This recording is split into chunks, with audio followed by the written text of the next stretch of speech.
आपके घर में रसोई गैस का सिलेंडर कब खाली हुआ था आखिरी बार? याद है? और याद है कितने दिन इंतजार करना पड़ा था?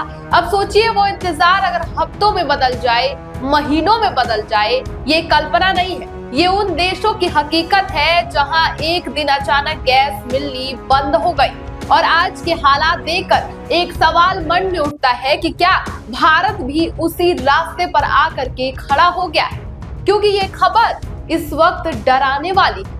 पश्चिम एशिया में चल रही लड़ाई का असर अब भारत पर भी पड़ता दिख रहा है। खाड़ी देश कतर भारत में एलपीजी का सबसे बड़ा सप्लायर है, लेकिन होर्मुज की खाड़ी से जहाजों के आवाजाही बंद होने और कतर के ठिकानों पर हमले के कारण भारत को गैस की सप्लाई प्रभावित करनी पड़ रही है। इस कारण कई जगहों पे शहरों में गैस की किल्लत हो रही है। मुंबई में भी कमर्शियल गैस की सप्लाई रुक गई है। कोलकाता में गैस स्टेशनों के बाहर सीएनजी गाड़ियों की लंबी कतारें भी दिख रही। दुनिया में 3 चीजें हैं जो किसी भी देश को घुटनों पर ला सकती है: पानी, अनाज और ऊर्जा। अब जब तक पेट्रोल, डीजल और रसोई गैस मिलती रहे, देश चलता रहता है। जिस दिन इनमें से एक भी रुकी, सड़कें सूनी हो जाती हैं, चूल्हे ठंडे पड़ जाते हैं और आम आदमी की जिंदगी थम जाती है। आज हम बात करेंगे उस खतरे की जो अभी दरवाजे पर दस्तक दे रहा है, लेकिन जिसे देखने की फुर्सत किसी को नहीं है। इतिहास गवाह है कि जब भी किसी देश में युद्ध हुआ, सबसे पहले जो चीज गायब हुई वो थी ऊर्जा। 1991 में खाड़ी युद्ध के दौरान इराक में पेट्रोल की कीमतें रातों रात आसमान छू गई। जो देश खुद तेल का कुआं था, वहां के लोग पेट्रोल के लिए लाइनों में खड़े थे। रसोई गैस बाजार से गायब हो गई, लोग लकड़ी जलाकर खाना पकाने लगे। 2003 के बाद कच्चे तेल की कीमत $25 से उछलकर $55 प्रति बैरल तक पहुंच गई। और ये सिर्फ इराक की कहानी नहीं है। 2022 में जब रूस यूक्रेन युद्ध शुरू हुआ तो यूरोप में गैस संकट आ गया। जर्मनी, फ्रांस, इटली सब घबरा गए। यूरोप में गैस की कीमतें 400% तक आगे बढ़ गई। सरकारों ने लोगों से कहा कि हीटर कम जलाओ, गर्म पानी का कम इस्तेमाल करो, और ये अमीर यूरोप था। सीरिया में गृह युद्ध के बाद रसोई गैस पहले दुर्लभ हुई, फिर गायब हो गई। पेट्रोल ब्लैक मार्केट में बिकने लगा। जो 50 रुपए से मिलता था वो 500 में बिका। यमन में आज भी परिवार महीनों तक एक सिलेंडर पर गुजारा करते हैं। बच्चे आधा पका खाना खाते हैं क्योंकि गैस बचानी है। सबक एक ही है, युद्ध हो या संकट, गैस और तेल सबसे पहले मार करते हैं, और मार सबसे ज्यादा होती है आम आदमी पर। अब आते हैं अपने घर पर। भारत में 2020 में एक एलपीजी सिलेंडर की कीमत थी करीब 594 रुपए। 2022 आते आते 1000 रुपए के पार कुछ राहत मिली, लेकिन आम आदमी की जेब अभी भी ढीली है। और असली समस्या कीमत नहीं, असली समस्या है सप्लाई चेन। भारत अपनी एलपीजी जरूरत का लगभग 60% हिस्सा इंपोर्ट करता है। ये गैस आती है मध्य पूर्व से, उसी मध्य पूर्व से जहां आज ईरान, इजराइल, यमन और सऊदी अरब के बीच तनाव चरम पर है। होर्मुज जलडमरू मध्य वो रास्ता जहां से दुनिया का 20% तेल गुजरता है, अगर वो बंद हुआ तो भारत तक गैस आने में हफ्तों की देरी होगी। और देरी का मतलब किल्लत, किल्लत का मतलब कीमत, और कीमत का मतलब आम आदमी की थाली से कुछ और कम होना। 7 मार्च 2026 को आम आदमी के घर पर एक और मार पड़ी। तेल कंपनियों ने घरेलू एलपीजी सिलेंडर की कीमत में 60,000 रुपए की बढ़ोतरी कर दी। दिल्ली में अब एक सिलेंडर 913 रुपए का हो गया।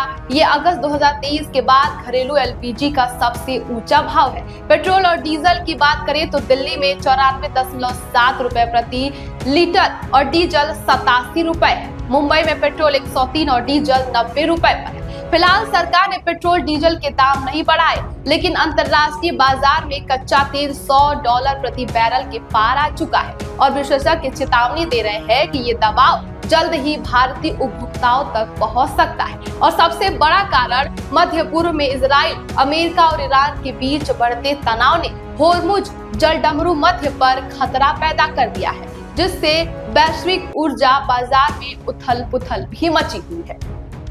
पेट्रोल और डीजल की बात करें तो ये पूरे देश की रीढ़ है। डीजल महंगा होने का मतलब सिर्फ गाड़ी महंगी नहीं होती। डीजल महंगा मतलब ट्रक महंगा, ट्रक महंगा मतलब सब्जी महंगी, सब्जी महंगी मतलब दाल महंगी मतलब थाली महंगी, पेट्रोल की 1 रुपए की बढ़ोतरी आम आदमी की जिंदगी में 10 जगह असर डालती है। और यही वो बात है जो कोई सीधे नहीं बताता है। अब वो खतरा जो दिख रहा है, मध्य पूर्व का तनाव बढ़ा तो होर्मुज बंद हो सकता है। रूस यूक्रेन युद्ध जारी है तो वैश्विक ऊर्जा बाजार अस्थिर रहेगा। चीन की अर्थव्यवस्था फिर रफ्तार पकड़ रही है तो बाजार में सप्लाई कम और कीमतें और ज्यादा उछाल पर रहेगी। ये तीनों खतरे मिलकर एक ऐसा तूफान बना सकते हैं जिसकी मार सबसे पहले उन करोड़ों परिवारों पर पड़ेगी जो हर महीने सिलेंडर बुक करते हैं। इराक ने सीखा, सीरिया ने सीखा, यूरोप ने सीखा। सवाल ये है कि क्या हम सीखेंगे या इंतजार करेंगे कि चूल्हा ठंडा हो जाए। और इसी के साथ आपको बता दें कि ये खबर नहीं है बल्कि ये बहुत बड़ी चेतावनी है। सोशल मीडिया पर इस वक्त एलपीजी को लेकर के कई मीम्स वायरल हो रहे हैं। कई ऐसी तस्वीरें, खबरें वायरल हो रही है जहां पर लोग एलपीजी गैस की बुकिंग के लिए लाइनों में कतार लगाए खड़े हुए हैं। अफसर और कई दफ्तरों में भारी भीड़ देखने को मिल रही है। लोग सोशल मीडिया पर लगातार गुहार लगा रहे हैं कि अभी वक्त है, आप जल्दी अपना सिलेंडर फुल करवाएं, वरना आने वाले समय में आप खाने के लिए भी मर सकते हैं। फिलहाल सरकार ने इस पर आश्वासन दिया है कि ऐसी देश में कोई भी किल्लत नहीं आएगी। सरकार इस पर लगातार काम कर रही है और आने वाले समय में इस किल्लत से निपटा भी जा सकेगा। लेकिन बावजूद इसके ऐसी कई मीम्स वायरल हो रही है जिसको देखने के बाद वाकई ऐसा लगता है कि आम आदमी के जेब पर काफी गहरा असर पड़ने वाला है।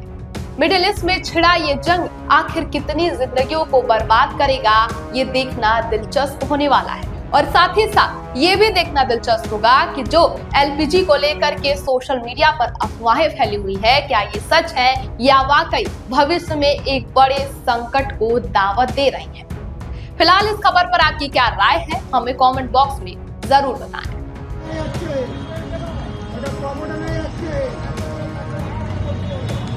नहीं